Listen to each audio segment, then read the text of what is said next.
Hi, it's Brian, the scrap guy. I am today going to show you how to make these great cupcakes. The base of it is from a chipboard book that I got at Michael's for $1.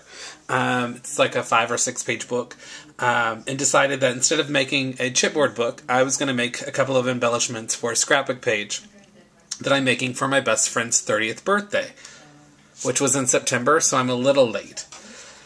So this is what the finished product is going to look like. We're going to make 2 cupcakes. One's going to be chocolate with white icing, and one's going to be white cake with chocolate icing. So first off, you take your ATG gun.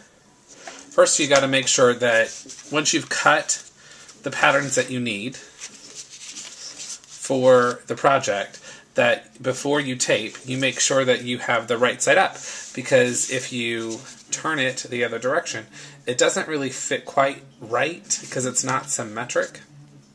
There's definitely a clear left and right side to the cupcake. So first off, you just go a little crazy with your ATG gun.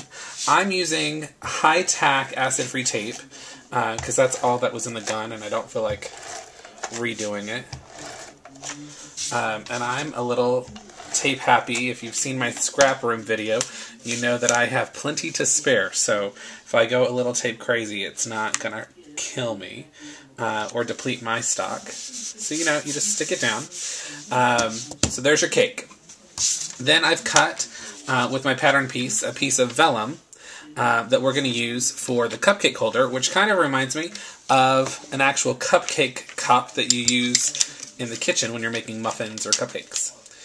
You can also use silver, like foiled paper, to get that look if you want, but I thought this was a little cuter. Not that a scrapbook layout for a guy is cute, but I think it looked more like a cupcake to me. Make sure it fits right, and then you just take your, I'm going to use my 1/2-inch ATG just on the edges, because with the vellum, you sometimes get a pattern in terms of the adhesive. So let's just see how that works. And then you're just going to put it down to the edge and stick. And that one didn't show up, and I think part of it is that I'm using a lighter paper, and on the darker paper it showed up, so that may be a good learning.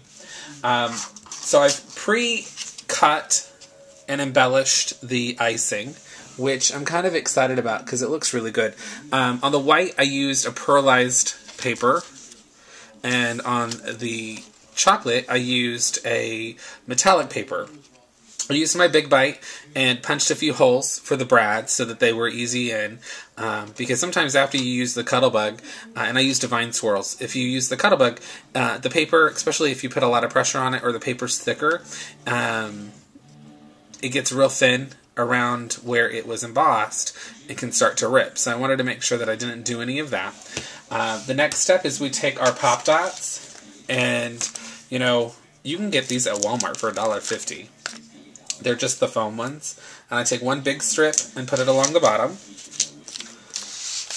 And then I take 3 of the medium-sized squares throughout the middle.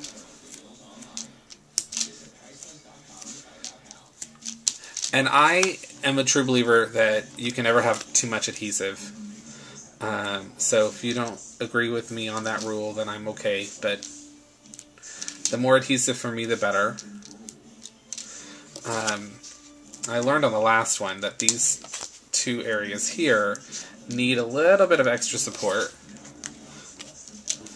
And then you just take off your adhesive bags. Sorry, this is the boring part. I wish I had a joke to tell or something, but as you can tell from my last video, my jokes are not very funny. I'm better live. I'll give you that. So, last one is just the big strip along the bottom.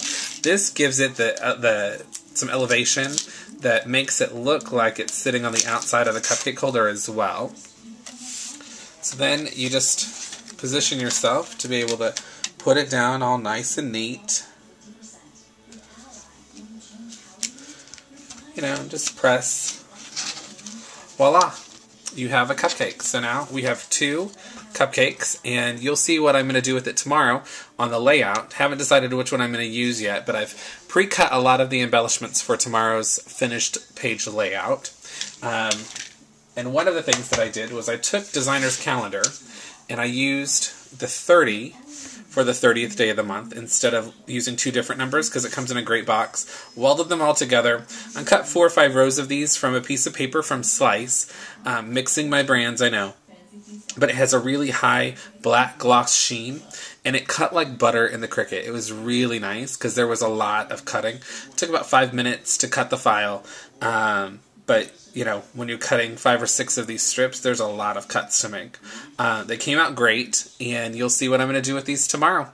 Thanks for stopping by, and I hope you enjoyed it. Oh, before I leave, instead of using this as an embellishment, you can use it as a cover for the front and back of your cupcake book if you were still going to make the book. So that's another idea for you. Again, thanks for stopping by, and we'll see you soon. Bye.